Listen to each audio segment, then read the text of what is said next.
condition worldwide and as well as in Malaysia. And then we will straight go to the topic that we are going to discuss today. What is renewable energy? What is energy efficiency? The definitions. What are the differences? And then we will discuss the importance of both. And finally, we will conclude our session. So any talk without introductory regarding the world energy scenario might be a bit shortfall. So this is what happening around us. This is the energy outlook. This statistic was extracted from BP Statistical Review. As you all can see that the world is very much dependent on fossil fuel. Just last week, my colleague asked me, what about renewable energy? How we are doing? Personally, I believe that fossil fuel will be until the end of days lah. Kita tak dapat nak switch 100% daripada renewable energy lah. Dan saya rasa tu mungkin satu perkara yang agak sukar nak dicapai. Just look at the statistic, we can see that the world is very much dependent on oil. Bawah sekali ni oil, and then also natural gas. Then we have nuclear energy, particularly dekat negara maju lah.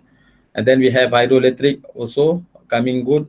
Dan kita tengok there is an increase in coal usage because now as we all know, new coal technology has been there. Apa dia panggil clean coal technology. Therefore, we can see that the market share of renewable energy is still very much inferior to other sources. So this is what happening. The world is very much dependent on fossil fuel. Kita ni masih lagi bergantung amat-amat pada tenaga sumber yang tidak boleh diperbaharui lah. One of the reasons is this technology has been matured and we have still plenty of resources. For instance, about 20 years ago, I remember around 1980s, kalau tak silap, Petronas bagi maklumat yang kita punya oil reserve akan last for another 20 years or so. Jadi kerajaan banyak buatlah polisi and so on. But then in year 2000 kita tengok we keep on finding new wells, new resources. Samalah sampailah ke tahun 2020, our production still increases and we are now exploring market dekat overseas. Macam itulah. So we are very much dependent on fossil fuel and I believe this will continue for at least another 30 years or so. So this is the scenario in Malaysia. Sama juga. Yang paling penting kita nak ambil perhatian di sini adalah peningkatan lah. Why energy demand increases? Ini tak boleh dielakkan sebab population growth. Sekarang dunia ada lebih kurang 8 bilion orang dan bilangan ini bertambah setiap saat. So whenever there's a population growth, energy demand will also increase. Setiap orang, setiap manusia perlukan penggunaan tenaga lah, one way or another. So ada nation yang sangat energy intensity dia sangat tinggi, macam negara-negara Timur Tengah lah, macam Dubai di bandar atau Emirates ataupun Qatar contohnya. Ataupun ada negara yang energy intensity dia sangat rendah, contohnya dekat negara-negara di Afrika lah. So inilah diverse yang kita hadapi. But all in all, the energy demand is keep on increasing. This is putting a pressure dekat governments untuk keep on finding resources and to make sure that energy security is there for the people. So now going to the point that we are going to discuss today is what is energy efficiency and what is renewable energy. So on the right hand side, you can see that this is the textbook definition lah. You can find this energy pyramid dekat mana-mana handbook ataupun dekat mana-mana textbook. Energy conservation berada dekat bahagian paling bawah sekali. This is called energy management pyramid. Dalam energy pyramid ni, it is recommended to begin with energy conservation before proceeding to energy efficiency and finally to renewable energy lah. This is the way it should be. So what is energy conservation? Energy conservation ni adalah no cost dengan low cost measures seperti yang kita boleh atau kita buat setiap hari. Sometimes we did it unintentionally. Subconscious mind kita bagi tahu kat kita, bila kita tengok lampu menyala di siang hari contohnya, kita akan switch off lah kalau dekat rumah.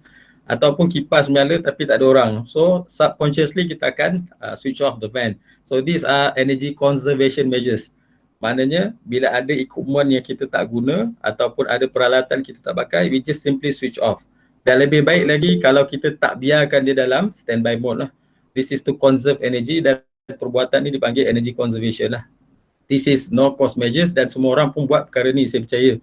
Untuk jimatkan electricity, apatah lagi musim PKP ni, when we are forced to stay at home at longer periods, we unintentionally use more electricity. So bila bil elektrik kita naik, so kita pun lebih cakna lah untuk buat energy conservation measures di rumah. And then when we talk about energy efficiency, dia adalah satu step selepas energy conservation, in which ada dua definition lah. Either we do the same work with less energy, that's the first definition, and the second definition is for the same quantity of energy that we use, we are being more productive. So productivity kita meningkat lah. Ini banyak contoh yang kita boleh ambil lah. Sebagai contoh, kita punya meeting lah, meeting seperti sekarang sedang berlaku ni, meeting online ni. Previously kalau di government sector ni, face to face meeting ni hampir setiap hari kita ada mesyuarat, ada pelbagai isu yang dibincang, ada keperluan lah di situ. Tak kira dalam apa juga sektor, termasuklah sektor akademik atau pendidikan lah. So this is what happening. So each time we go to the meeting, of course kita akan ada meeting venue kan, kita akan ada bilik meeting, so kita akan switch on lampu, kita akan switch on aircon, dan kena sediakan kudapan juga. Kalau tak nanti orang kutuk pula tak ada makan contohlah.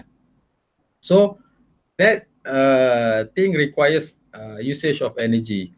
So what happened after PKP ni ataupun movement control order ni, during MCO we are advised to avoid face-to-face meeting, but rather to opt for online meetings. So online meetings such as this amat baik sebenarnya in terms of energy usage. So we still meet our objective. Our objective is to meet and discuss some issues, for instance. So rather than going to face-to-face meeting, now we are going for online meetings. So what happened in online meetings? Kita duduk dekat rumah mungkin, atau kita duduk dekat bilik mungkin. So we don't have to travel all the way to the meeting place, dan kita tak perlu pun guna resources atau facilities yang ada. So we still achieve the same objective, but we avoid the usage of energy. Itu bolehlah kita takrifkan sebagai energy efficiency.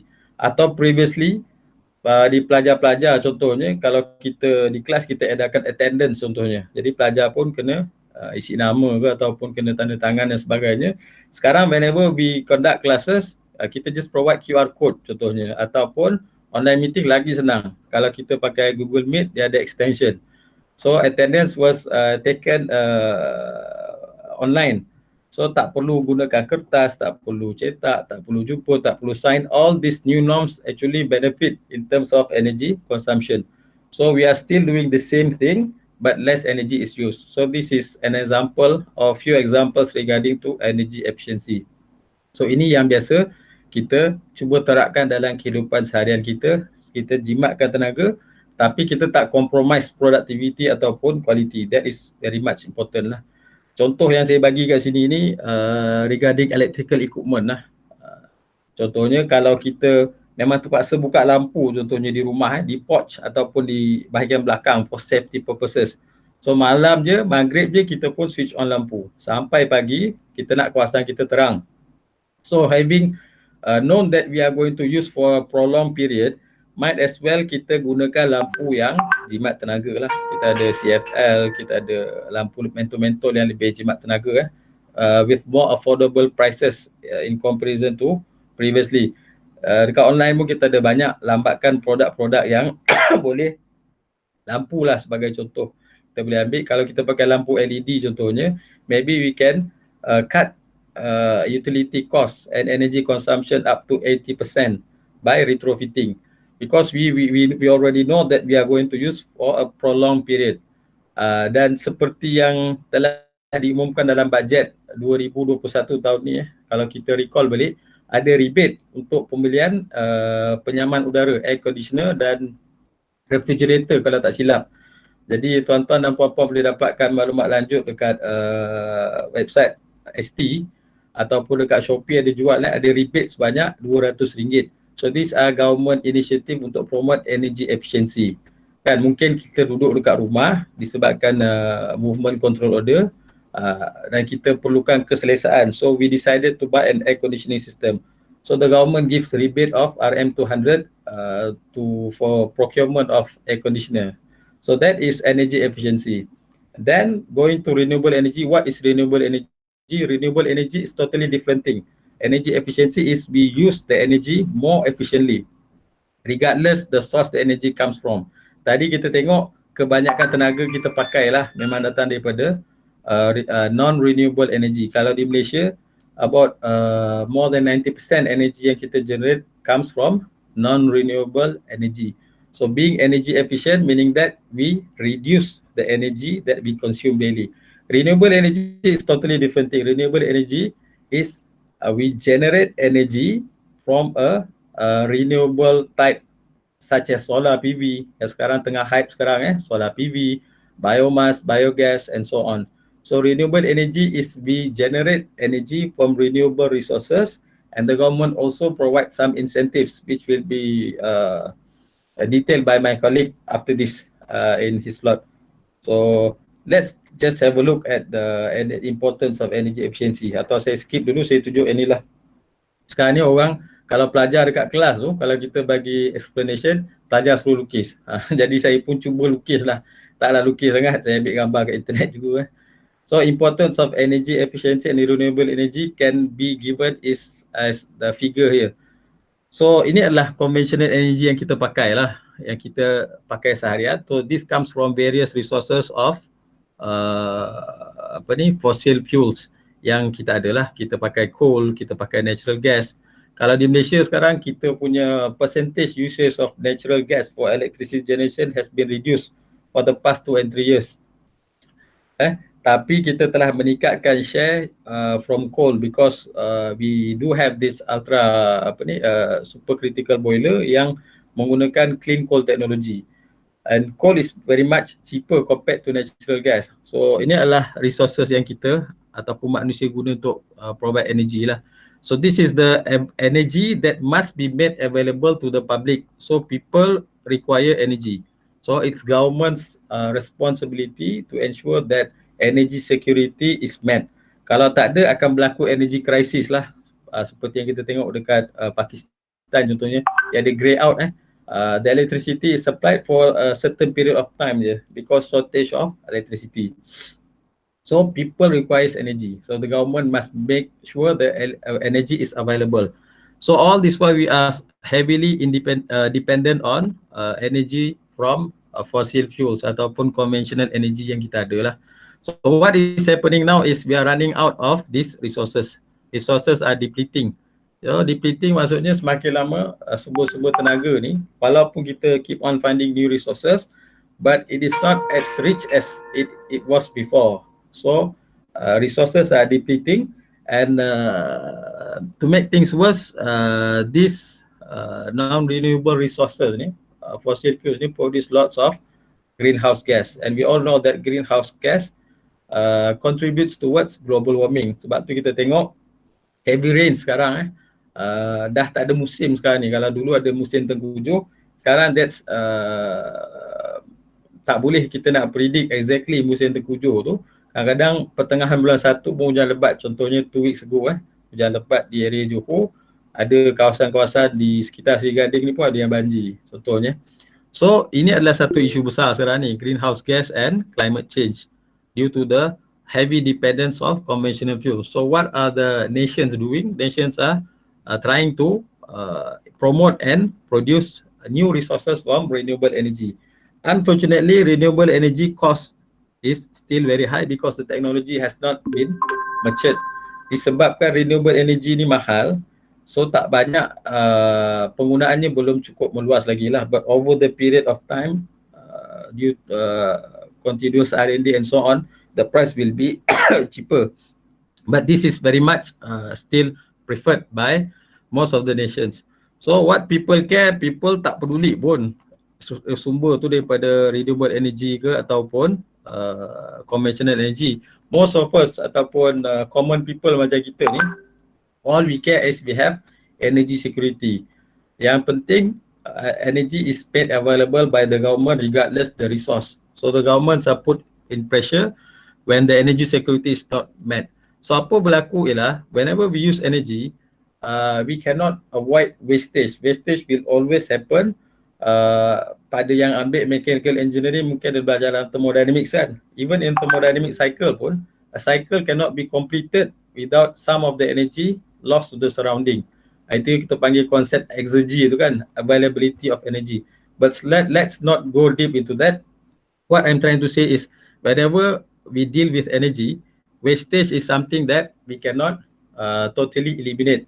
Akan ada wastage tanpa kita sedari. Contohnya, dekat rumah kita pun contohnya, bila kita kadang-kadang kita lupa nak matikan lampu, kadang-kadang bila refrigerator kita after few years mungkin dia punya seal dah tak berapa baik lah.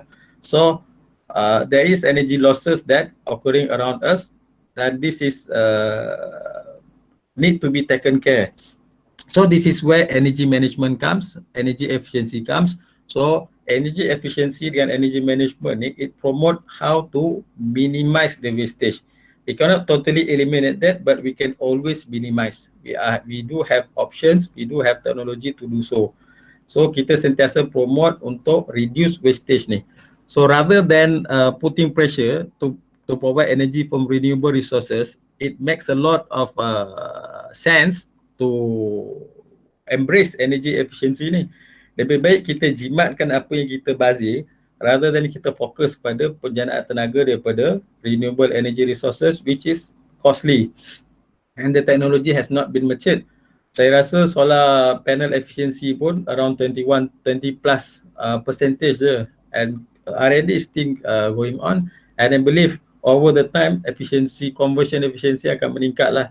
But still benda yang lebih mudah yang untuk kita buat ialah kita embrace energy efficiency, kita buat housekeeping contohnya, atau kita hanya semudah mematikan peralatan elektrik yang tak guna, atau semudah membersihkan bilah-bilah kipas di rumah, ataupun semudah membersihkan filter aircon every 3 months. You will be amazed to see the results. So antara soalan yang biasa ditanya sebelum saya tunjuk contoh lah bila kita cerita pasal wastage ni tadi When we talk about wastage is something that inevitable macam saya mention tadi lah. So this is typical how energy is supplied to us at home. So kita berada di premise kita lah, di rumah, di pejabat dan sebagainya lah. So what happens at the supply side, kadang-kadang kita tak tahu, dan kadang-kadang kita tak ambil tahu pun unless kita kerja dekat power plant lah. So they have their own issues. So these are the supply side and these are the demand side. So what happens is, katakanlah when we talk about power plant, saya ambil contoh power plant Malakoff lah sebab dekat dengan ETHM ni, lebih kurang sejam di sini. So katakan kita ada power plant yang gunakan teknologi ultra super critical boiler, which is state of art. Still the thermal efficiency is about 60+% je. 60+% je. Mana pergi the rest 30+% tu? 30+% is unfortunately cannot be converted to useful energy. So these are losses. So dekat generation side dah ada loss dah. So when we distribute, so we need distribution. Dekat Malaysia kita pakai cables lah untuk distribute electricity overhead punya cables. So dekat transmission pun ada losses lagi. So katakanlah transmission losses about 10%. And then when it comes to us, dekat rumah pula, bukan semua appliances kita adalah 5-star rating equipment. So ada lagi losses dekat equipment. So bila kita sum up all the losses ni, maybe the total loss is almost 50%. Meaning to say that effective energy yang kita pakai akhirnya adalah separuh daripada tenaga yang dijana dekat power plant.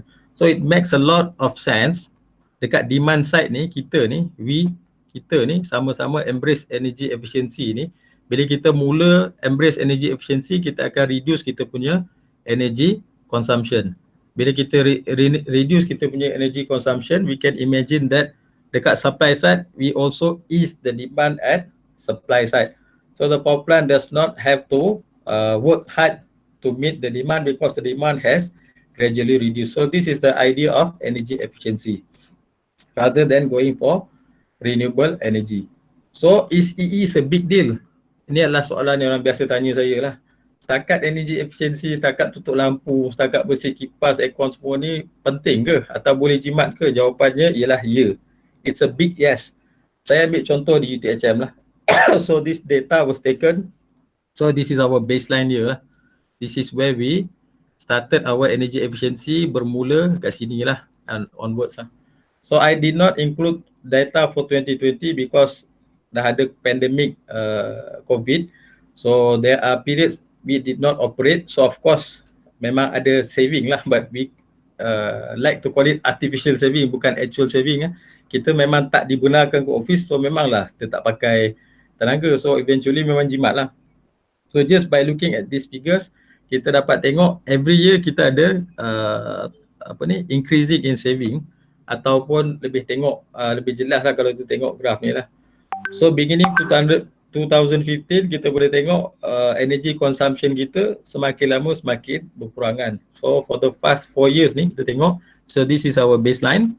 So kalau kita tengok ada reducing trend in energy consumption, which is good. So credit goes to my colleague Dr. Kamil yang initiate energy management activities ni with the collaboration of our facility management department. So it is a collective effort.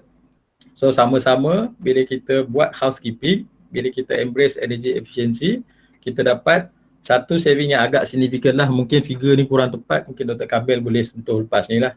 Tapi yang saya maklum, more than 4 million we managed to, that is a lot of money. Kalau in average a year kita dapat jimatkan 1 million ringgit. Imagine how much we can give back to the students in the form of scholarship, contoh lah. So it is indeed a big deal, dan ini adalah antara contoh-contoh poster yang Dr. Kamil buat lah. Saya share saja di sini ya. So ini saja perkara yang kita initiate in 2016 We set the air conditioning temperature, and then switch off whatever electricity ataupun electrical devices that we are not using it, and also we promote to daylight. So kurangkan penggunaan lampu daripada kurangkan penggunaan cahaya daripada lampu lah. So we use more daylighting. Just by doing these simple measures, just by housekeeping, we managed to arrive at a significant saving lah. So all of us can do this. Tak ada yang tak boleh buat, sebab these are common sense and things that are simple and requires no cost. Tak perlu kita keluar duit untuk tukar lampu LED pun, kita dah boleh ada penjimatan yang signifikan lah. Of course case to case berbeza lah. Dalam premise yang besar macam UTHM ni, saving dia agak signifikan. Kalau di rumah contohnya dengan ada anak-anak, mungkin susah lah kita nak implement. So kita kena kreatif lah dalam menjimatkan. So method atau teknik untuk saving dekat rumah ni ada banyak sangat lah, orang dah share dekat media sosial, dekat website dan sebagainya lah. Tuan-tuan dan puan-puan boleh tengok lah. So saya nak bagi laluan dekat sahabat saya Dr. Kamil, ada banyak lagi perkara yang nak dikongsikan. Jadi saya conclude session saya. So energy efficiency atau energy management is everybody's responsible. It's nothing but good. InsyaAllah perkara yang baik sahaja yang kita dapat daripada energy efficiency. In fact, being energy efficient and being prudent in energy atau utility use ni disebut dalam Quran dan hadis pun. Pembaziran ni adalah satu perkara yang Allah sendiri benci kan. So whenever we do atau we embrace energy efficiency, it's nothing but good. And then this is the important thing, energy efficiency comes first. Kita reduce wastage, then we opt for renewable energy. So about that, perkara yang berkaitan dengan renewable energy, particularly regarding solar PV, akan disentuh oleh colleague saya, Dr. Kamil, yang saya percaya sedang menunggu. So ada macam-macam insentif ditawarkan dalam bidang renewable energy dan juga EE di Malaysia, dan saya rasa memadai sekadar ini saya punya presentation. Saya serahkan kembali kepada sahabat saya, Dr. moderator kita, Dr. Akmal Nizam. Back to you, Dr. Akmal. Okay, terima kasih pada Dr. Faizal. Now I would like to open the session to anyone who wants to ask questions to Dr. Faizal about energy efficiency or renewable energy or anything that is related to this topic. Please do so. Ada sebarang soalan ke? Ataupun boleh juga dekat chat section nanti ya. Okay, boleh juga. kalau ada soalan nanti kita akan bawakan di hujung slot kedua nanti, ya. Assalamualaikum Dr. Akmal. Waalaikumsalam. Dr. Faizal, saya Khairul. Ya, Cik Khairul. Jiran kepada UTHM, saya staf di KKTM. Ya. Dalam Green Building Department untuk program diploma. Jangan kita. Ya. Baik, soalan saya tentang background saya tentang renewable energy ni tahu tapi tak sedalam.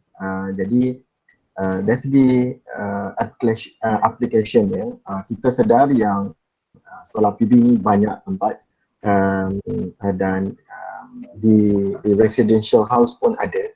Cuma kekangannya adalah awareness bagi masyarakat sekarang, diorang ada solar PV kira dah cukup, sedangkan dia orang kena alert, kena ada energy storage, contohnya battery dan sebagainya.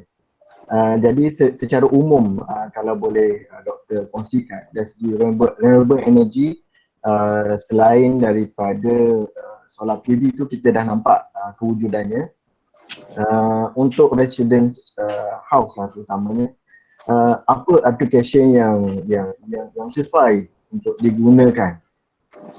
Kita tak payah nak bercakap too detail, tetapi yang simple application. Contohnya yang saya alert, kita boleh pakai solar PV yang macam-macam, dan ada juga yang saya terbaca tentang mini hydro yang diorang connect dekat water tank dekat atas.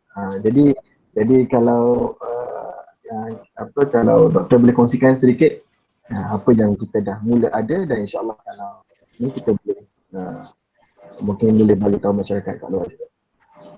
Terima kasih Cik Khairul. Pasal solar dan details ni mungkin Dr. Kamil akan tambah nantilah, tapi saya cerita secara umum dulu. Basically ada banyak option lain lah antara yang terdekat dengan kita ni. Selain solar PV ni, kerajaan juga sedang initiate program berkaitan dengan solar thermal. Sebab penggunaan air panas juga agak penting especially dekat rumah, ada orang pakai untuk shower. Sekarang kita pakai electrical heating. Electric heating ni quite costly dan tak efisien sebenarnya. Betul. Satu. Yang keduanya, sekarang ni kita juga ada biogas. Jadi semalam ada juga colleague saya daripada Center for Energy ada buat presentation berkenaan dengan household waste yang kita boleh convert kepada biogas. Sekarang dah ada kit yang sedemikian saya tengok dekat internet. As cheap as RM3,000, RM4,000 kita boleh beli. So household waste tu kita kumpul, dia akan generate biogas lah. Bila pressure dia sufficient, at least kita boleh jimat penggunaan bahan api dekat kita punya stove lah. Mungkin tak banyak tapi ada. Dia ada guna jugalah. Berkenaan dengan hydro daripada tank tu, saya rasa itu dah konsep perpetual machine. Sebab kita tenaga untuk pump air tu naik atas. Jadi bila air tu kita pump naik atas, lepas air tu turun, kita tap balik energy. Jadi sebenarnya net saving tak ada pun. So generate, tapi actually dia tenaga yang kita gunakan untuk pump air tu, dia akan sentiasa melebihi daripada tenaga yang kita boleh extract lah. Ada dalam thermodynamic lah. So itu saja saya boleh ulas lah. Lebihnya nanti mungkin Dr. Kamil boleh tambah. Baik. Terima kasih banyak Dr. Terima kasih Cik Khairul. Ya. Dan kalau ada soalan lain, saya rasa kita boleh post dekat chat session Dr. Akmal.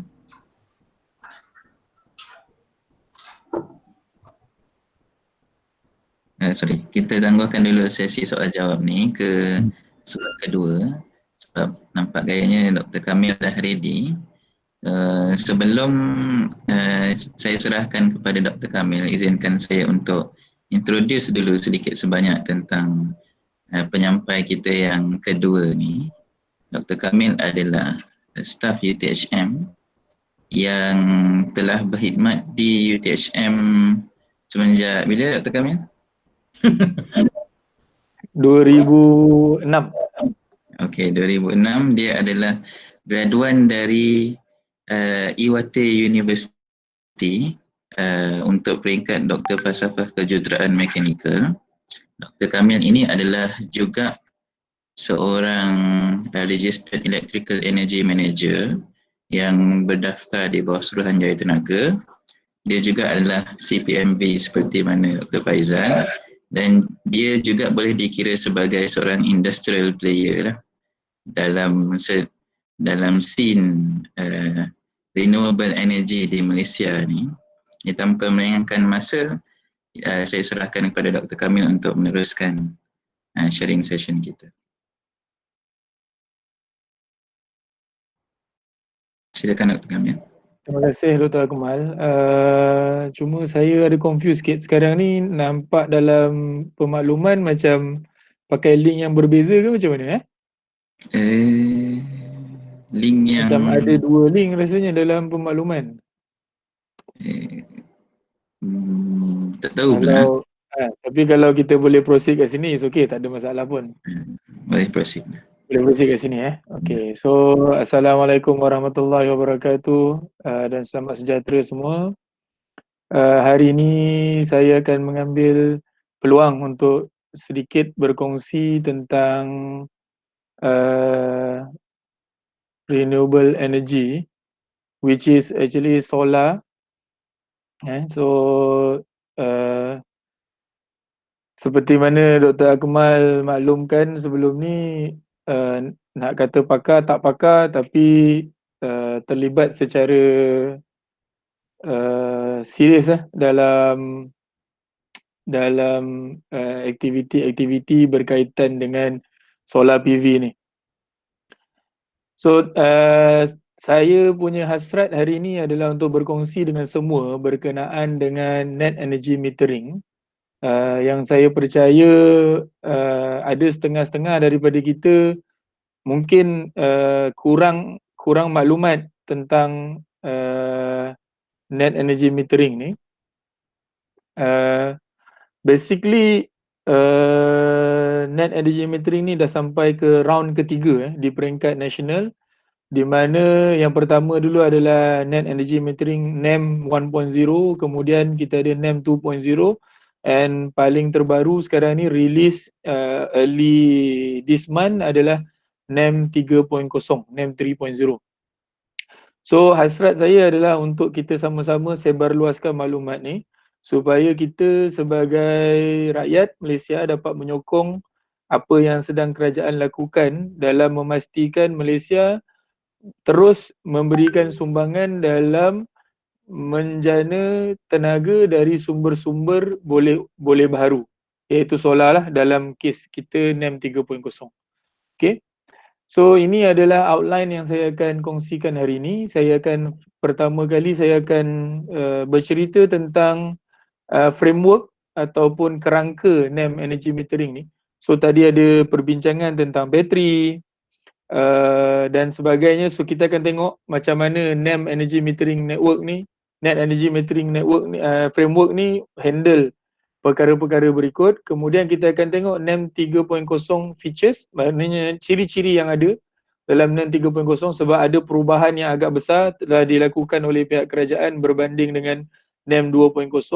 Kemudian kita akan tengok saving dan system cost, which is actually a very good information to have untuk siapa-siapa yang berminat untuk buat pemasangan di rumah dan bersama-sama menjayakan misi kerajaan kita untuk terus meningkatkan penghasilan tenaga elektrik dari sumber boleh baharu. Kemudian kita akan tengok on the PV system, overall picture of the PV system before we discussing a little bit more on maintenance. Apakah penyelenggaraan yang akan timbul bila kita pasang sistem solar ni, berapa kerap dan sebagainya, yang itu kita akan sentuh dalam sesi kita. Okay, so kita masuk dulu terlebih dahulu kepada net energy metering framework. So basically net energy metering framework ini adalah satu framework yang membolehkan kita sebagai end user, kita sebelum ni adalah pengguna kepada TMB. So yang menghasilkan tenaga ataupun yang generate the electricity adalah coming from either TMB ataupun IPP. Cuma dalam net energy metering framework yang telah dilancarkan oleh pihak kerajaan, kita sebagai end user sekarang ni diizinkan untuk menjana tenaga elektrik dan mengalirkan ataupun ataupun kalau saya guna bahasa Inggeris, dia distribute. Maknanya kita supply kita punya tenaga yang kita hasilkan tadi, kita bekalkan tenaga elektrik yang kita hasilkan tadi kepada national grid. This is never been done before NEM. Maksudnya sebelum NEM, tiada mana-mana entiti yang boleh menghasilkan tenaga dan membekalkan tenaga ke national grid, melainkan TNB sendiri dan juga IPP yang ada, independent power producer kita. So melalui framework NEM ni, kerajaan telah mengizinkan kita sebagai end user untuk menghasilkan tenaga elektrik daripada sistem solar PV, kemudian membekalkan tenaga elektrik ni ke national grid. Ke national grid. So soalan yang biasa dia tanya tu, macam mana kita nak buat? So basically dia punya komponen utama yang membolehkan perkara ini berlaku, maknanya transaksi daripada kita sebagai end user ke TNB ini berlaku, adalah berpunca daripada apa yang kita dapat tengok di sini. Kalau boleh saya cuba pakai laser pointer, iaitu di sini adalah net energy meter. This net energy meter, dia tak macam meter biasa, dia adalah bidirectional meter, di mana dia mampu merekodkan jumlah tenaga yang diimport daripada grid dan dieksport kepada grid. Yang dimaksudkan dengan import daripada grid adalah tenaga yang kita ambil daripada TNB untuk kita guna. Untuk Sabah Sarawak mungkin daripada Sabah Power dan juga Sarawak Power. Tapi untuk Semenanjung Malaysia semuanya pakai TNB. So untuk eksport pula adalah jumlah tenaga yang kita bekalkan ke grid. Yang kita bekalkan ke grid. So meter ni mampu merekodkan kedua-dua bacaan ni. Bacaan masuk dan bacaan keluar tenaga elektrik ke rumah, daripada dan ke rumah kita. Yang ni yang dia punya enabler. Maksudnya device yang membolehkan kita quantify berapa banyak tenaga yang kita supply back to TNB, berapa banyak tenaga yang kita ambil daripada TNB. So dalam framework NEM ini, para pengguna mendapat satu option baru, di mana sekiranya ada lebihan tenaga yang dihasilkan daripada sistem solar PV yang tidak digunakan, maka lebihan tenaga ini akan dibekalkan ke TNB dengan harga tertentu. Dengan harga yang tertentu. Untuk NEM 3.0, sekejap lagi kita akan bincangkan, tapi saya bagi brief sikit. Kita akan dapat one-to-one pricing. Maksudnya kalau kita beli daripada TNB 0.3 ataupun 30 sen per kilowatt hour, so TNB akan beli semula yang kita bekalkan kepada grid dengan harga yang sama, iaitu pada 30 sen juga per kilowatt hour. Itulah dipanggil sebagai net energy meter. Cuma untuk net energy meter ini, untuk residential kita masih dapat lagi one-to-one. Untuk skim-skim lain ada sedikit perubahan yang akan diperkenalkan oleh pihak kerajaan yang kita akan bincangkan nanti di dalam bahagian NEM 3.0. So basically itulah yang berlaku. So kita ada solar system di mana solar PV panel kita akan generate DC current, then that DC current will then converted to AC current before being supplied to our distribution box. Then from there, kalau kita tak gunakan tenaga yang dihasilkan, maka tenaga tadi akan dijual semula ke TNB pada kadar one-to-one bagi domestic account. So ini adalah framework keseluruhan untuk NEM. So bila kita grid connected, bermaksud kita tak perlu bateri. Kita tak perlu bateri. Kenapa kita tak perlu bateri? Sebab harga belian TNB kepada kita, maknanya harga yang TNB beli daripada kita adalah sama dengan harga yang kita beli daripada dia. So kalau nak pakai bateri masih boleh, cuma dari segi economic value dia akan menambahkan kos kepada pengguna. Which should be avoided. Sebab kos solar PV ni is not that cheap and is not that so expensive also. Tapi kalau tambah bateri, dia akan jadi little bit more expensive than what we think it should be.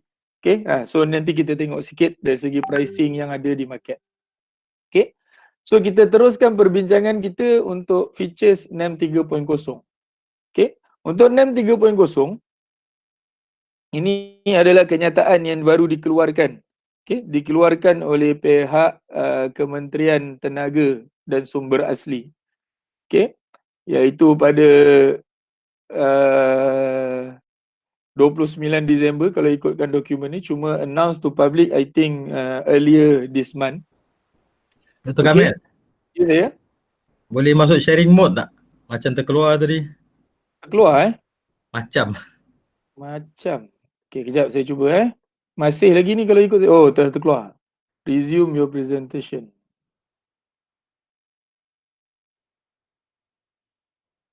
Dah Dah.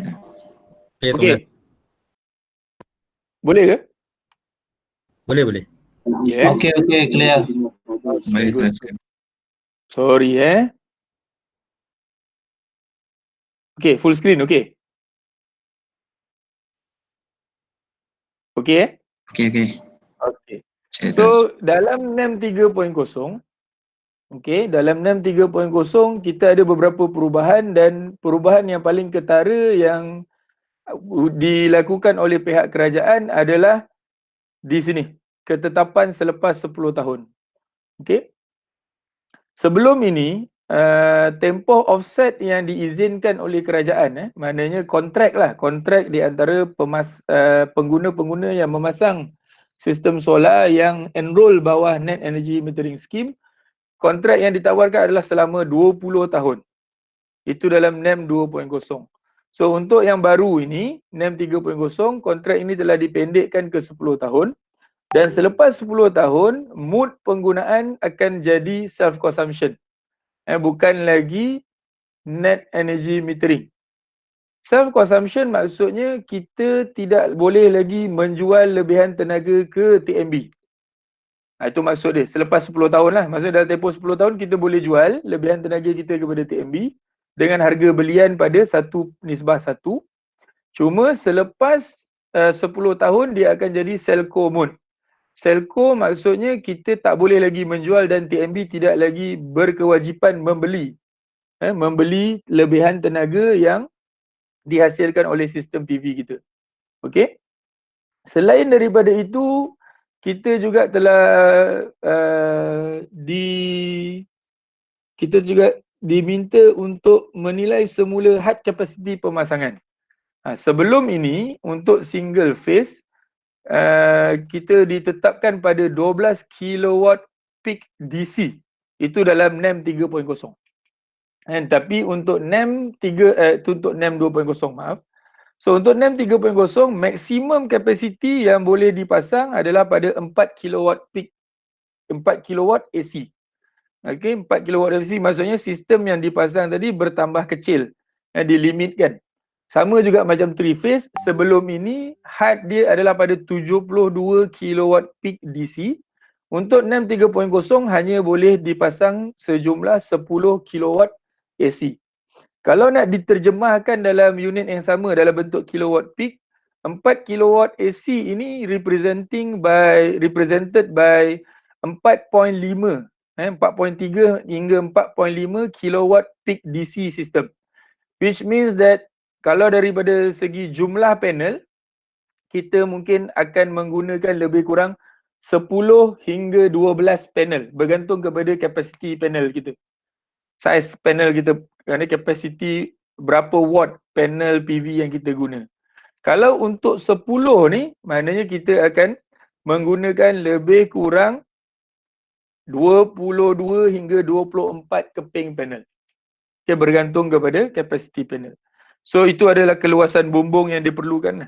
So kalau nak ikutkan had kapasiti pemasangan ni jauh lebih kecil berbanding dengan apa yang ditawarkan pada NEM 2.0. Cuma kebaikan dia ialah bila kota ditetapkan pada 100 megawatt untuk NEM rakyat, dengan had yang telah ditetapkan sebanyak 4 dan 10 ini, maknanya lebih banyak rakyat ataupun lebih ramai rakyat yang boleh mendapat manfaat daripada kota ni. Dan sebab dari pengalaman saya sebelum ini, ada rumah yang memasang sehingga 62 kilowatt peak. Ada rumah yang sampai 70 kilowatt peak. Kalau ada yang single phase, ada yang sampai 10 kilowatt peak. Cuma bila telah ditetapkan had ni, maknanya lebih ramai rakyat yang mampu untuk terlibat dalam pelaksanaan NEM 3.0. Okay? Dengan maksimum installation pada 10 kilowatt AC untuk 3 phase meter. Mana-mana meter yang menggunakan 3 fasa. Okey. So selain itu, kita juga ada perubahan yang agak signifikan juga di bahagian mekanism rollover.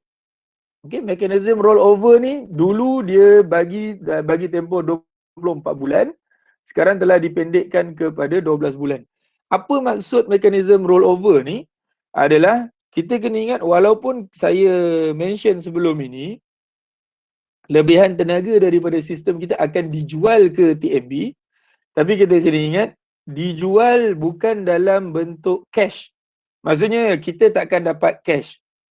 Okay, kita takkan dapat cash daripada TNB, tapi kita akan dapat offset. Okay, kita akan dapat offset dari bil kita.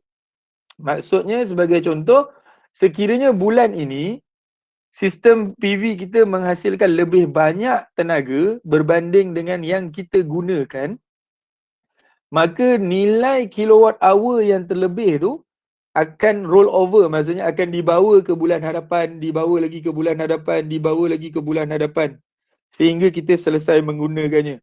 Dan berapa lama dia akan bawa ke bulan hadapan, itulah maksud roll over mechanism dia, iaitu hanya selama 12 bulan. Selepas 12 bulan, lebihan itu tadi akan expired, maksudnya dia akan hilang daripada bacaan meter kita, tidak lagi diambil kira oleh TNB. Okey, itu adalah feature-features utama yang ada dalam NEM 3.0. Okey, kita move kepada next slide. Okey, ini adalah sedikit figure yang saya kumpulkan daripada survey-survey yang kita buat. Okey, survey-survey yang kita buat di pasaran. Okey. Dan of course, harga-harga yang dipaparkan di sini berbeza mengikut siapa yang menawarkan servis kepada pelanggan. Dan ini adalah harga average yang kita perolehi. Cuma ada plus minus. Some of the service provider will sell at very cheap. Some of them will hike up the price up to certain level. Tapi kita kena faham benda-benda ni semua datang bersama dengan package yang ditawarkan. Okay, itu nanti kita bincang dalam tajuk maintenance. Cuma ini adalah panduan asas lah tentang berapa besar sebenarnya sistem solar PV yang perlu kita pasang di rumah kita. Semua bergantung kepada bil-bil bulanan yang kita ada. Okay, apa yang saya tuliskan di sini akan write off the whole bill.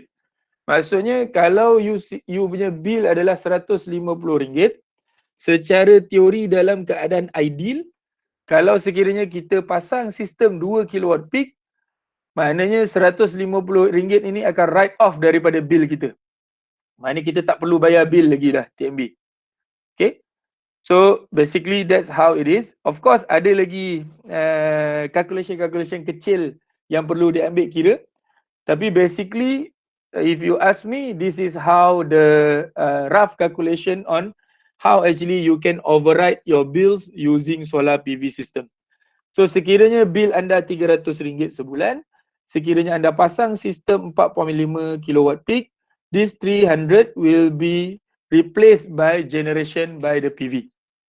Okay, similarly dengan bil-bil yang lain lah. Then if you look at the price, it's not that cheap. Okay, if you look at the price, it's not that cheap. Dan sekiranya kita semak semula harga-harga ini, harga-harga ini semuanya akan bertambah murah sekiranya sistem yang kita beli bertambah besar. Okey. Sekiranya contoh kalau kita ambil 13.5 ni, harga 62 ni, 62,000 ni, if you write if you try to recalculate the price per kilowatt peak, dia akan jatuh lebih kurang pada 4,000, 3,500 hingga 4,000 per kilowatt peak. Berbanding dengan yang ini. Yang ini price dia adalah pada 7,000 per kilowatt peak. So that's how the price, as you have the volume, the service provider can provide much more cheaper system price to you. So that's how it is. Dan kita tengok pula untuk PV system and maintenance. So basically this is what you going to have when you install a PV system at your house. Okay, kalau kita pasang solar PV system, inilah yang kita akan perolehi. Yang pertama, kita akan ada racking system. Racking system ni bertujuan untuk memegang solar PV ni di atas bumbung kita. Kemudian kita ada DC cable, which is the current path untuk DC current dialirkan daripada PV module kemudian ke inverter kita. Kemudian kita ada AC DC panels and components. This is actually for safety. Kita ada fuse, kita ada SPD, kita ada MCCB, ada setengah-setengah pakai MCB saja, bergantung kepada kita punya service provider punya design. Dan kita ada AC cable which actually connecting our system to the MSB kita ataupun DB box kita. So this is actually 7 parts that going to be installed at your place. Okay, when you order the solar PV system. Okay. So what about the maintenance?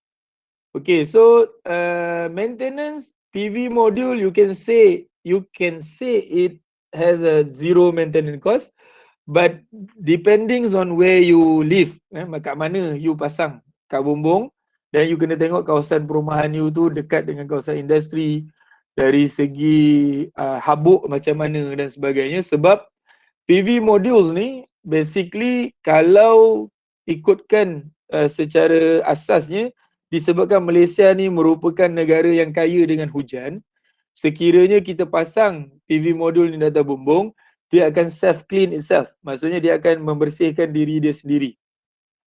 Cuma dalam setengah-setengah keadaan di mana kawasan-kawasan yang particularly kawasan-kawasan bandar ataupun kawasan-kawasan yang berhampiran dengan industri, the collected dust tu kadang-kadang dia boleh remain on the surface yang akan menyebabkan performance of the PV module reduce. If you ask me, you can do the self cleaning, but of course given the height and dengan ketinggian, mungkin you kena ambil kira faktor-faktor keselamatan, dan sekiranya you nak upah orang, biasanya kos untuk pembersihan ni belum ada standard cost lagi. Cuma daripada survey yang saya buat, dia punya cost varied between 20 hingga 30 ringgit per panel. Maknanya kalau you pasang sistem ada 10 panel, maknanya sekali cuci 300 ringgit ataupun 200 ringgit. Kan? Dan cucian ni tak perlu buat selalu, kita hanya perlu buat mungkin 3 tahun, 2 tahun hingga 3 tahun sekali saja. Okay, dan PV panel ni sendiri biasa diwarantikan selama 10 tahun in terms of structure. Maksudnya manufacturer warranty untuk dia punya structure 10 hingga 15 tahun, but the performance wise they warrant you up to 20 to 22 years nowadays lah. Maksudnya dia kata PV ni akan tidak kurang 80% efficiency performance dia berbanding dengan initial from the factory tu selama 20 hingga 22 tahun. Tu yang digarantilah, sehingga sekiranya berlaku apa-apa percanggahan, maka pihak pembekal perlu membekalkan semula panel baru kepada anda. Okay, kemudian kita pergi kepada inverter. So inverter ni lebih kurang jantung kepada sistem ni. Dia adalah enabler untuk convert the PV, the AC current kepada DC current. DC current kepada AC current. So inverter ni by itself dia biasanya datang dengan manufacturer warranty selama 5 hingga 7 tahun. Bergantung kepada manufacturer. Bermaksud dalam tempoh 10 tahun kontrak untuk NEM 3.0, maknanya kita kena revisit inverter ni sekali, maknanya kita kena tukar inverter ni sekali. Dan harga inverter bergantung kepada size dan it can range between 2,000 up to 12,000 ringgit. 2,000 to 8,000 ringgit. Bergantung. Tapi harga ni saya percaya akan bertambah murah di masa akan datang as the technology grow and the demand increase. Okay, other than these two, there's no need for maintenance except if we have some issues with the cable quality.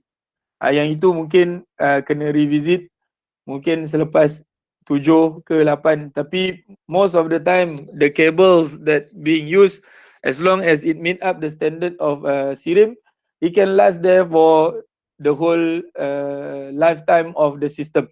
Sama macam rumah lah, kita tak pernah rewire ni rumah kita, walaupun ikut peraturan kena rewire every 2 to 5 years. But then rumah kita dah 20 tahun ke dah 22 tahun pun tak ada masalah dari segi wiring. That's how durable sistem pendawaian yang ada, and it will be the same for the PV system. Okay, dan saya rasa itu adalah bahagian terakhir perkongsian saya. Dan saya kita open. Sebelum tu saya ingin berkongsi apa yang telah dibangunkan oleh pihak Pusat Kajian Tenaga, tempat di mana saya berkhidmat sekarang ini. Saya dengan rakan-rakan telah pun mereka bentuk sebuah, kita panggil sebagai Zero Energy Office, di mana office ini dilengkapi dengan 3.5 kW peak of grid solar PV system which can be seen on the rooftop. Okay, dan powered of 6 unit 8 watt LED lighting dan juga 1.5 and also 1.0 HP air conditioning, inverter type of course. And then kita ada energy storage, dan kita punya Zero Energy Office ni comfortable to be equipped. If you have the full area to be equipped with the staff, many office activity, then you can have up to 6 to 8 people working in this particular office at zero TNB bills. Zero TNB bills maksudnya using the energy storage system, kita boleh generate dan kita store energy, dan office ni boleh beroperasi daripada pukul 8 hingga 5 petang standard office hours by itself, without depending on TNB supply. So saya rasa itu saja dulu untuk pembentangan daripada saya. Saya kembalikan kepada Dr. Akmal untuk sambungan sesi seterusnya.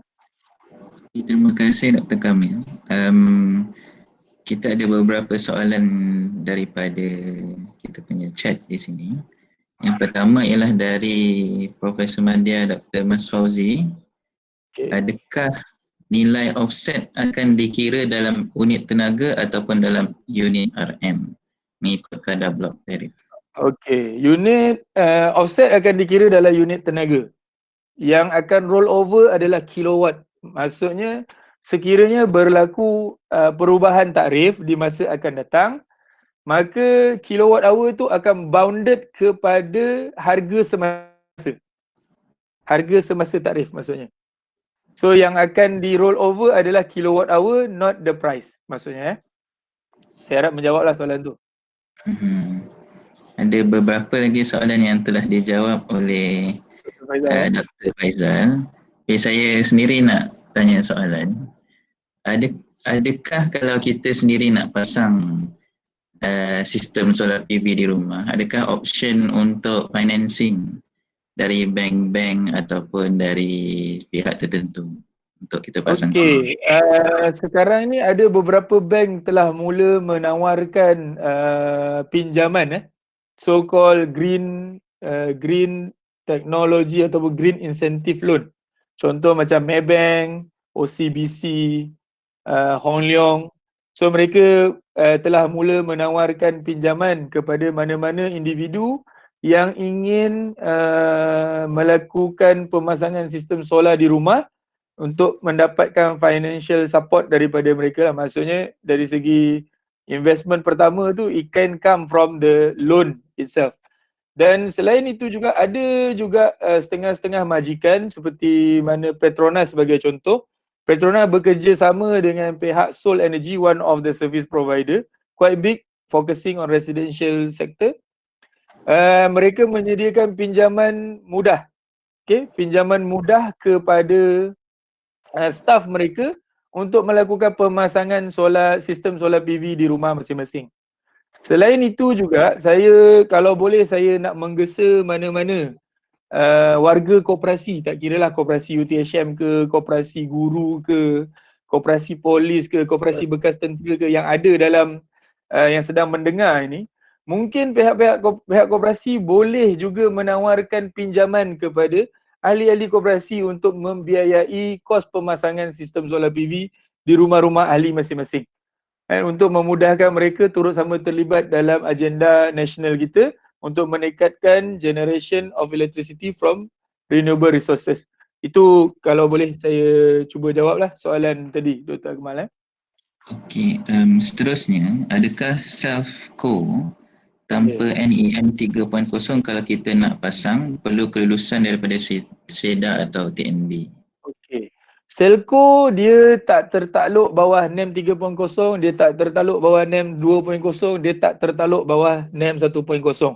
Selco adalah insentif yang berbeza berbanding dengan NEM, di mana mana-mana individu yang ingin memasang sistem, ingin memasang sistem, boleh mengambil inisiatif untuk memasang sistem solar PV di rumah masing-masing. Tapi dengan syarat perlu kelulusan daripada SEDA. Tak perlu TMB tapi perlu daripada SEDA. Actually bukan kelulusan, cuma dalam garis panduan yang telah dikeluarkan oleh pihak SEDA, setiap individu yang ingin menggunakan Selco mode untuk pemasangan solar PV, di rumah masing-masing, mereka perlu mengisi borang dan borang tersebut perlu dihantar untuk pemakluman kepada SEDA. Dan SEDA akan endorse lah, dan limit untuk Selco adalah pada 72 kilowatt peak untuk residential. Of course dia mungkin tertakluk juga kepada yang tadilah, maknanya single phase 12 kilowatt peak maksimum, 3 phase 72 kilowatt peak maksimum. Cuma perlu mendapat kelulusan SEDA untuk dipasang di rumah masing-masing. Cuma suka saya ingatkan untuk Selco, kita memerlukan satu lagi device tambahan yang kita panggil sebagai current limiter.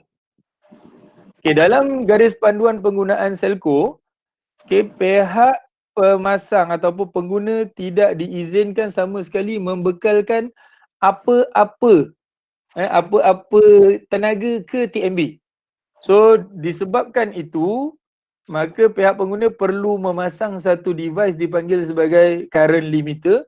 Di mana current limiter ni fungsi dia adalah untuk dia trace sama ada tak arus yang dibekalkan ke TMB. Bila ada je arus dibekalkan kepada TMB, maka current limiter akan bagi signal kepada inverter untuk reduce the generation of AC current. Maksudnya kurangkan sehingga tiada lagi current dibekalkan ke TMB. Alternatively, kalau Selco ni, kita boleh pakai battery system lah. Battery system maksudnya itu automatically akan avoid the current to be supplied to TMB. Maknanya apa saja lebihan tu akan disimpan ke dalam battery system, kecuali battery system kita dah penuh. Sebab tu kita kena design accordingly lah, battery system kita punya size dan sebagainya. A good designer need to be brought in, maknanya you kena consult betul-betul dengan designer untuk mengelakkan. Kenapa benda ni penting? Sebab sekiranya berlaku breach ataupun ada aliran arus dibekalkan ke TMB, maka TMB akan mentafsirkan perkara ini sebagai gangguan kepada meter. Maknanya dia charge pengguna melakukan sesuatu kepada meter yang menyebabkan pengguna boleh dikenakan charge sehingga RM1,500 sebulan sekiranya perkara itu berlaku. So ini pentinglah untuk pengguna-pengguna Selco. Saya rasa kalau mana-mana yang berminat untuk mengetahui lebih lanjut tentang perkara ini, boleh terus berhubung dengan saya sharekan nombor phone saya di chat tu. Kalau boleh siapa-siapa nak tanya lagi lanjut, boleh nak terangkan semua, agak kita limited time dan kita cuba jawab soalan-soalan lain lah mana yang boleh lagi.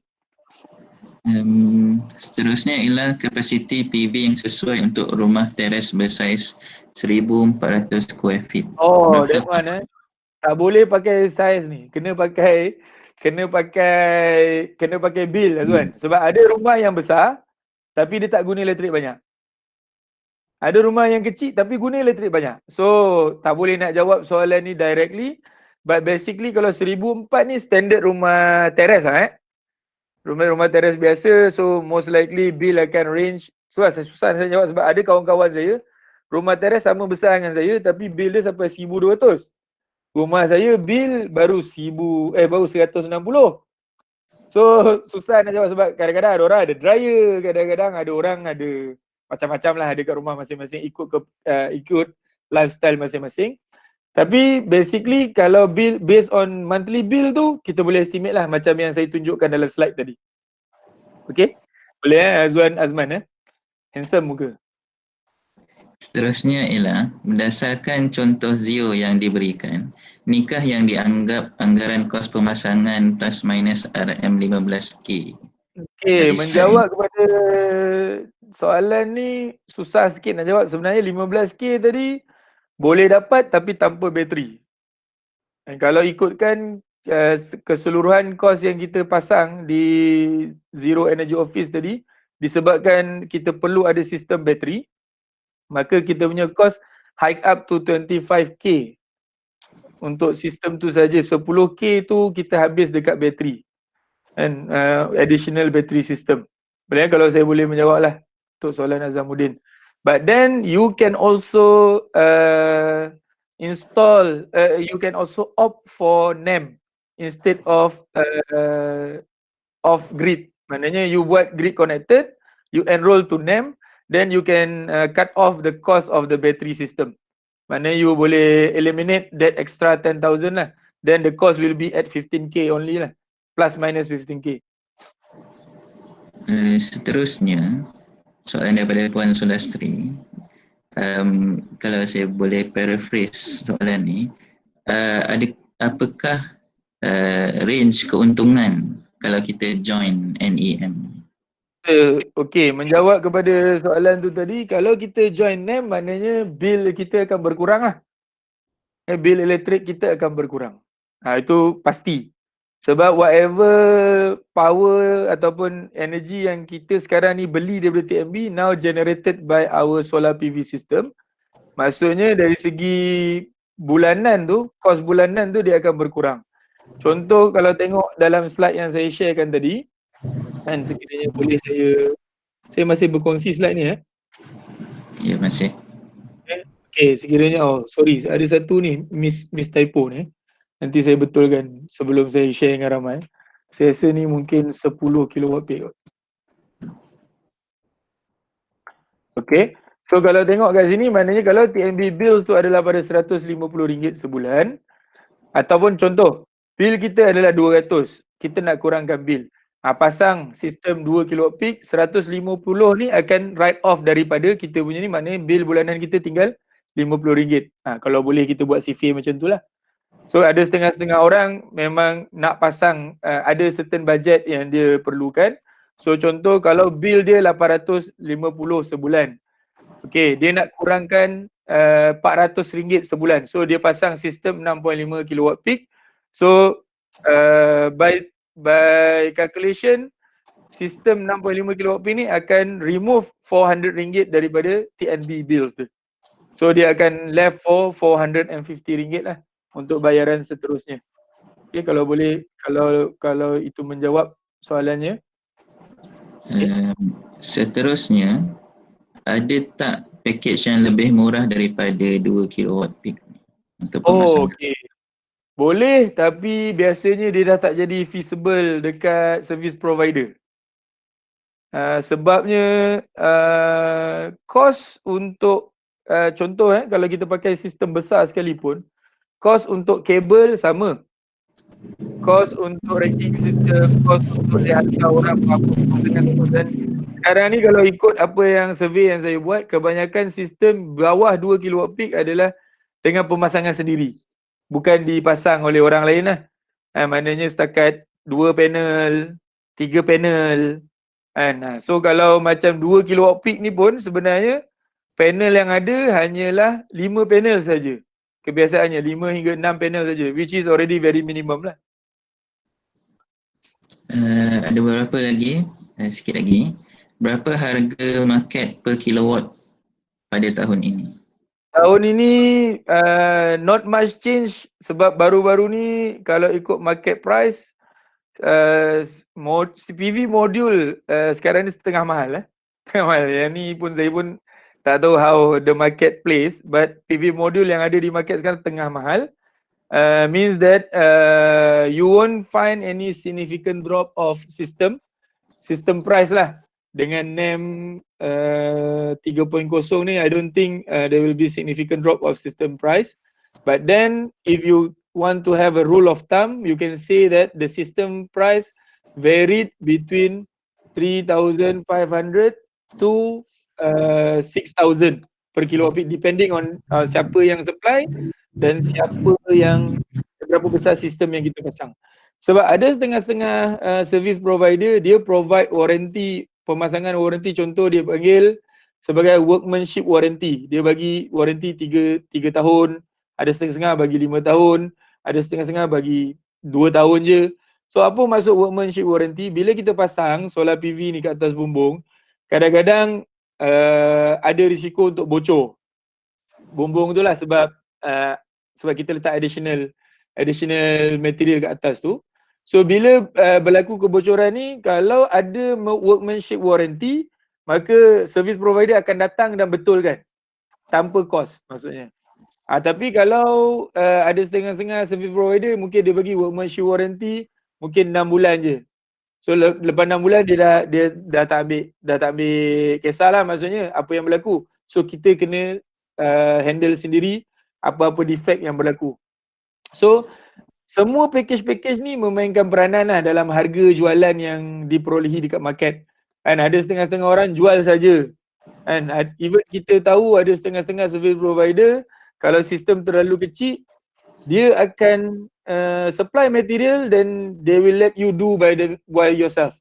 Maksudnya dia provide guide daripada distance ni, remote je you pasang sendiri, sebab dia tak sanggup nak hantar tim dia untuk pasang, sebab kos untuk pasang, nak hantar tim untuk pasang tu dah exceed daripada kos jualan yang dia tawarkan. Okay, kalau boleh itu menjawablah soalan harga tadi. So basically 3,500 to 6,000, that's how it varies lah. Berkaitan dengan maintenance ni, berapa average cost maintenance? Maintenance kalau tanya saya, kalau cuci panel macam saya cakap tadi, dia akan vary daripada 20 hingga 30 ringgit untuk satu keping panel, dan itu hanya perlu dilakukan mungkin 2 hingga 3 tahun sekali saja, bergantung kepada kawasan. Ada setengah-setengah kawasan, kalau kawasan tu jauh daripada bandar, kurang habuk dan sebagainya, it can be as long as 5 years, once in 5 years. Dan benda ni semua bergantung kepada ada tengah live. Bergantung kepada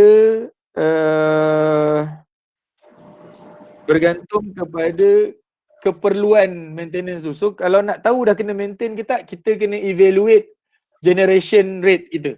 Kalau generation rate kita dah jatuh, maksudnya something is not right about the panel lah. Maknanya mungkin dia punya panel dah kotor dan sebagainya. Seterusnya, adakah sesuai pemasangan solar PV ni di rumah strata jenis? Strata ni masalah bumbung ni, masalah berkongsi bumbung ni, tak tahu bumbung siapa. So adakah rumah atas sekali punya bumbung ke rumah bawah sekali punya bumbung, tapi bumbung yang sama. Yang ini problem lah. Yang ni saya rasa kita tak pernah lagi handle kes-kes strata ni, dan saya tak pernah come across lah. Cuma mungkin boleh explore. Kalau nak mungkin boleh try lah submit permohonan, tengok macam mana respon daripada pihak SEDA. Sebab rumah of course dimiliki sepenuhnya walaupun bertaraf strata. Cuma bumbung tu, kalau rumah di atas sekali mungkin dia lah kot yang berhak kat atas bumbung tu. Seperti mana rumah bawah sekali berhak menggunakan tanah di sekeliling dia tu, mungkin atas sekali tu berhak lah kot menggunakan bumbung di atas dia. Tu saya tak pasti, nak kena try tengok. Okay, Muhammad Rafi untuk pasang sendiri. Pasang sendiri. NEM ni dia kena mohon melalui registered service provider. Maknanya ada company-company yang telah berdaftar sebagai service provider dengan SEDA. Dan mereka saja yang boleh mohonkan NEM bagi pihak kita. Kita tak boleh isi borang sendiri-sendiri, tak boleh. Dia mesti melalui company-company yang telah didaftarkan di SEDA. Okay? Yang last sekali. Apa NEM offset dia limit sampai setahun dengan 2 tahun, risiko kepada ROI. Lepas 10 tahun dah masuk Selco, jadi owner kebesaran bukankah merugikan owner? Okey. Betul dan betul. Okey, cuma untuk NEM 2.0 ni kalau kita tengok kapasiti dia rendah. Kapasiti dia 4 ataupun 10 kilowatt peak je. Sebab tu nasihat pertama saya, jangan over excited nak pasang banyak-banyak kat atas bumbung. First kali kena pasang sistem yang sesuai sahaja dengan bumbung. Sesuai dengan penggunaan. Walaupun bumbung kita besar, kalau penggunaan kita kecil, kita pasang sistem accordingly. Jangan oversize the system. Sebab oversize the system tu akan menyebabkan ada banyak lebihan, dan lebihan tu nanti kalau kita tak claim, dia akan burn out lah. Dan risiko kepada ROI. Kalau kita tengok ROI sistem solar PV ni, even sekarang ni, itulah salah satu sebab tu kenapa dia boleh reducekan tu, sebab based on the market price, now the ROI varies between 8 years to 6 years. Bergantung kepada sistem price yang kita belilah. Dan sistem price of course bergantung kepada size dan sebagainya. Dan so okay, pada saya masih lagi okay. Dan bila kita nak kena masuk Selco nanti, then the best option adalah untuk kita pasang bateri. And bila kita pasang bateri, maksudnya kita tak boleh pakai inverter yang sedia ada. Kita kena tukar inverter. Dan accordingly, benda tu, inverter ikut pengalaman kita, dia punya lifetime is around 5 to 7 years. 5 to 7 years. Maknanya kalau nanti masa maintenance inverter tahun ke-7 ataupun tahun ke-6 tu, kita directly tukar inverter yang hybrid yang boleh charge bateri. Dan kita terus install bateri untuk kita cope dengan Selco nanti. Ramai kalau tengok, Ardin tengok Ardin manja. So kalau Ardin tengok kat luar sana, ramai yang pakai bateri kat rumah untuk Selco ni. So bila pakai bateri ni, maknanya kita memang akan store dia lebihan, kita akan guna balik nanti bila kita perlukan. So dengan kaedah itu, maknanya kita akan dapat pastikan semua generated being stored and being used later whenever necessary by our system. Kalau boleh itu menjawablah. Okay.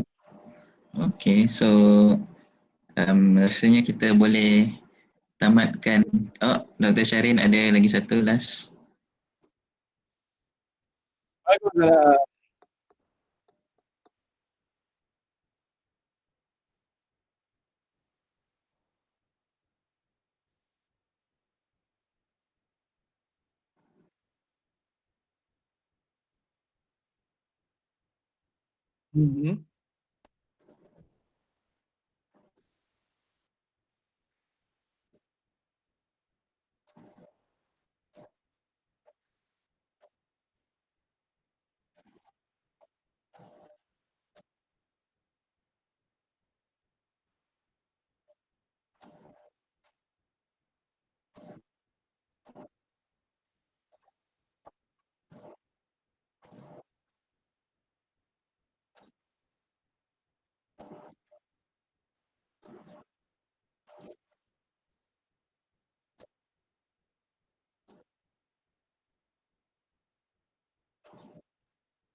Boleh Dr. Syarin, insyaAllah. Nanti accordingly kita akan bagi free consultation lah Accordingly kita akan bagi free consultation untuk siapa-siapa yang bertanya, insyaAllah. Assalamualaikum Dr. Kamal. Kalau saya boleh mencelah sedikit. Boleh, Encik Khairul. Okey, tentang pemasangan untuk solar PV di atas bumbung. Macam kita akan letakkan pada bangunan yang dah estate, yang dah existing. Jadi apakah faktor, apakah orientation dan juga angle pitch bagi pemasangan PV kita tu nanti akan menyebabkan dari segi performance efficiency? Betul. So basically benda ni semua designer kena ambil kira. Okay, designer yang kena ambil kira. So bila designer design kita punya sistem, basically untuk rumah lah particularly, untuk rumah memang there's no option unless we just follow the roof orientation. Okay, melainkan kalau dia pakai slab. Oh Okay, ya. kalau roof type dia Slab adalah roof. slab type. Dan kalau slab type kita boleh main lah, maknanya nak pusing kiri, nak pusing kanan, nak menghadap south ke, nak menghadap east ke, west ke, kita boleh arrange accordingly. But based on our experience, kita memang bergantung sepenuhnya kepada roof orientation sebab kita tak nak ada additional cost. Yeah. So from there actually, you as a user, you kena tanya exactly dekat designer and dekat service provider, how much actually expected generation based on the design orientation tu. Sebab of course ada faktor MPPT dan sebagainya, perkara-perkara tu semua perlu diambil kira dalam pengiraan lah, terutama designer lah. So problem untuk kita selesaikan challenge dia adalah kita tak boleh nak alter roof orientation. So because of that, there's no option except to kita terima lah, kita menerima seadanya roof tu.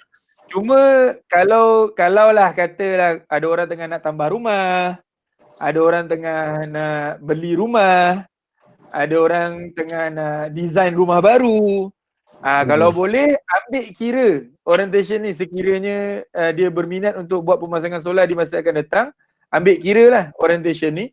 So basically our orientation kat Malaysia ni, tilted angle kita the best is around 12, but then 12 is too shallow untuk roof. So maknanya kita akan biasa pakai roof lah. Roof biasa varied between 22 to 35. Ada setengah-setengah rumah yang ikut design barat biasa sampai 60 degree. Yang tu terlalu condong lah pada saya. Kalau boleh jangan pilih rumah macam tu lah. Pilih rumah yang slanting sikit. The lesser the angle, the better. Biasanya less angle ni kita jumpa untuk atap-atap jenis metal deck. Biasanya kita dapat lah slanting angle yang very shallow. Tapi rumah-rumah yang pakai roof tile ataupun bahasa kita atap genting lah. Yang pakai atap genting ni biasa dia akan vary lebih kurang daripada 22 hingga 35 degree. So kita kena follow lah. Dan kalau nak juga orientation tu, kalau betul nak design rumah baru, cuba dapatkan as much as possible roof area kita menghadap ke south. Maksudnya dia punya condong tu, muka condong dia menghadap ke south. Muka condong dia. Tu kalau boleh lah sedikit rule of thumb lah yang kita boleh pakai. Of course macam mana pun memang kena tanya designer kita exactly what is the expected generation daripada sistem kita. Baik Doktor, Cik Rol boleh Ya, terbaik. Okey, untuk pertanyaan Dr. Syarin ni, boleh senaraikan nama syarikat yang menyediakan perkhidmatan perundingan? Nanti kita jadi bias ni. Boleh, nanti saya senaraikan. Dekat Facebook boleh tak? Ke kat sini? Kat sini Facebook nak kena cari dulu. Facebook. Tapi dekat Facebook lah kot. Dekat Facebook nanti saya senaraikan, insyaAllah. Kalau tak ada sebarang soalan lagi, saya rasa elok kita tangguhkan. Oh, ada lagi satu nak jawab ke, Min? Tak ada rating. Saya dah tak provide rating. Biasa you kena buat market survey sendiri, tanya okey ke tak. Cuma adalah 2-3 prominent lah. If you ask me, prominent player di luar sana yang menyediakan perkhidmatan ni. Prominent maksud saya kota yang sebelum ni banyak orang ambil melalui dia lah. Yang tu nanti saya share kemudian lah kot dalam Facebook ke, tengok macam mana. Bahaya sebenarnya untuk saya share ni sebab dia jadi bias. Kita academician ni, kita tak boleh nak bias nanti industri marah kita. Kenapa menangkan dia ni kan. So actually very sensitive untuk kita bagi feedback macam ni. Cuma kalau nak tanya saya personally lah kot, saya bagi personal basis instead of general public release ni. Bahaya. Right, okay. So terima kasih kepada semua yang hadir ke sesi perkongsian Center for Energy and Industrial Environment Studies ni. Saya rasa kita boleh kira ramai ahli, ramai peserta yang telah join kita punya program ni. Dan saya berbesar hati untuk mengucapkan terima kasih kepada semua. Mari kita tutup majlis dengan tasbih kifarah dan surah.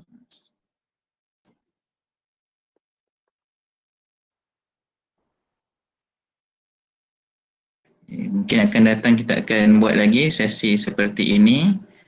Buat masa ni kita tangguhkan dulu dengan ucapan Assalamualaikum warahmatullahi wabarakatuh. Waalaikumsalam warahmatullahi Waalaikumsalam. Waalaikumsalam. Terima kasih.